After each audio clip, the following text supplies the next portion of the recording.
Hello and welcome back to the Fire Burns Within channel. Weekly album review time. As you can see, my videos are few and far between now. Once a week maybe. Do an album review, what I listened to during the week. It's been a busy week. Last week was busy. This week is busy. 8 albums. I'm actually listening to a brand new album just now. I stopped it to record the video. The new album by Dynasty, Final Advent. Sounds awesome. Sounds awesome. But that's for next week, once I've listened to it a whole bunch. Might even do a full review, you never know. But anyway, yeah.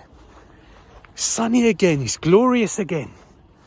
It rained a lot yesterday and then it cleared up. And now it's quite hot again, quite hot. So anyway, 8 albums to talk about. Yeah, let me make sure it's 8. Yes, 8 albums to talk about. Okay, let's go. First album is Thunder Mother and Black and Gold. Thunder Mother is a all-female Swedish hard rock band. Very much in the AC/DC mold. I think the best thing about the band is the singer. She's really good. I really like her voice. Her voice is really excellent.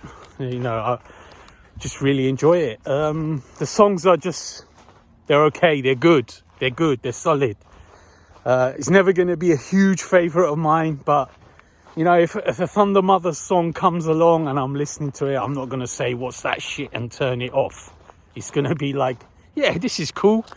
This is fun. And her voice is always nice to listen to. So that one gets a 7 out of 10. Okay, next one is Five Finger Death Punch and Afterlife. I can't say I'm a huge Five Finger Death Punch fan. I sort of find them amusing. You know, it's just, I don't know. I sort of get into them and then I think, I'm too old for this shit. And then I sort of get into them a little bit. I quite like some of their songs. I mean, I don't like this sort of, I don't know, non-stop cursing and bro metal and hard man stuff and all that. But they can be really melodic at times. And I must admit, I do like Ivan's voice, so I like it. I was toying with the idea of giving this an 8 out of 10, but then I thought, nah, can't be 8 out of 10. So 7.5 out of 10 for 5 FDP. Let me get some shade for the next one. Phantom Spell, Immortals Requiem. It's a new band to me. They're a UK band. They're like a retro, new wave of British heavy metal band. Cross hard rock, 70s, late 70s hard rock, like Kansas. Basically, they sound like Kansas doing new wave of British heavy metal, but on the lighter side, on the more melodic side. The singer's voice is quite like Steve Walsh. I love Steve Walsh's voice from Kansas from long way back. This was a pleasant listen. I mean, I quite enjoyed this. So, again, 7.5 out of 10. Okay, now we change tack. Eruption, Tellurian Rupture. I forget where these guys are from, but they're from Europe somewhere. Eruption, they play melodic thrash metal. This is easily their best album. I remember their previous ones being good, but this one is really good. This is really good. It's sort of really well produced. Great riffs, vocals are sort of melodic most of the time. A little bit of aggression here and there, but not too much. Songs are solid, enjoyable. If you like thrash metal on the more melodic side, definitely check out Eruption's Tellurian Rupture. Okay, we changed tack again.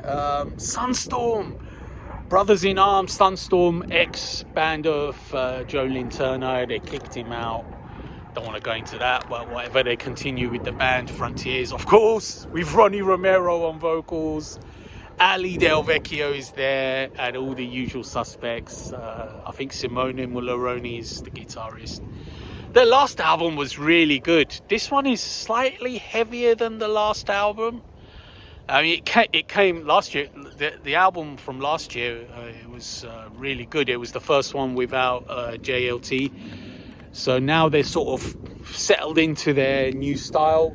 It's really good. I mean, I really like it. I mean, I was going to give it 8.5. Then I had another listen. I thought, yeah, it's just very good. It's not quite an 8.5. So I'll settle for an 8 out of 10 for Sunstorm.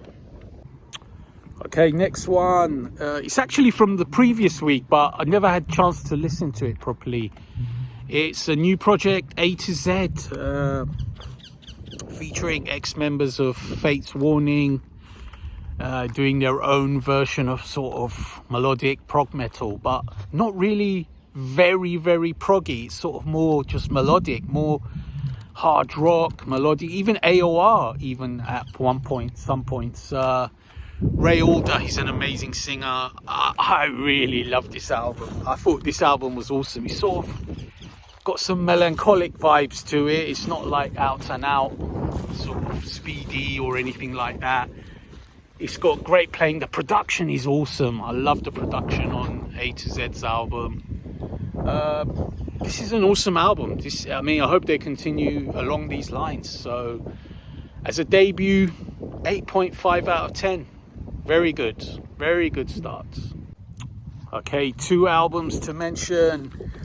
Going to Germany and some heavy power metal. Hammer King and Kingdomonium. Hammer King have been going for a while now. They keep churning out albums pretty quickly now. They're on a roll. They're just a typical Germanic power metal band, you know.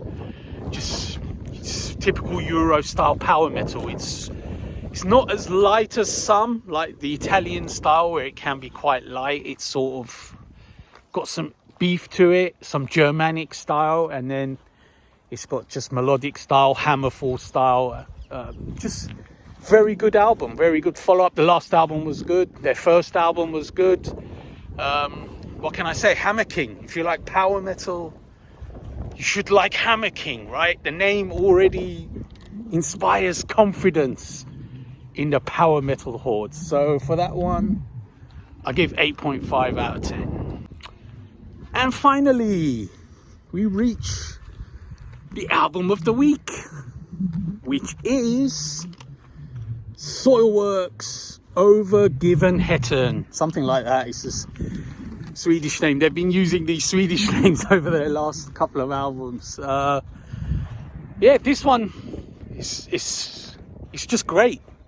It's great. I mean, I've only listened to it 3 times, I think. It's very busy. So many albums released, I don't get a chance. But I thought this was really excellent. I mean, all right, it's quite a step away from actual melodic death metal. It's very little melodic death metal, actually.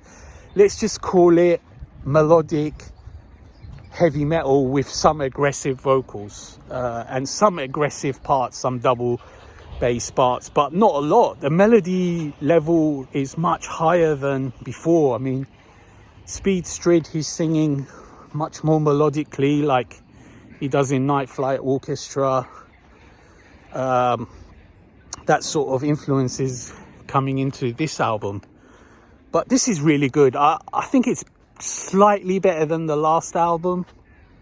You know, the classic Soilwork fans might say, well, what's happened to melodic death metal? Yeah, it's out the window. I'm sorry. You're going to have to just listen to the old ones if you want melodic death metal. But I really enjoyed this album. I thought it was excellent. So I was going to give it an 8.5, but something's got to be album of the week. So in the end, I'll boost it up to a 9 out of 10. I thought it was an excellent album. So that's it. It's the album of the week. Yeah, just a quick note on the last week of August. Wow, there's a whole heap of albums released in the final week of August that I've got to get through. I'm not even going to be able to get through them all, because otherwise, how am I going to judge them on just one listen? I mean, I judge a lot of these on one listen. I know I shouldn't, but there's a whole heap. Like at the moment, I'm listening to Dynasty. There's loads more. There's Machine Head. There's loads of others. I've got them listed. Got to get through them somehow, some of them anyway, at least before the end of August. Then do my August roundup, and then do the forthcoming albums for September, which is going to be a few as well. So that's it. That's the end of this weekly roundup. There'll be an August roundup, maybe a top 15 albums of August, because there were so many. I normally do a top 10, but might have to do a top 15 in August, which I'll do, yeah, I've got to get it up by 1st of September, I guess. Something like that. I've got to get it up by then. And then that's it. We head into September. Okay, stay tuned. Laters.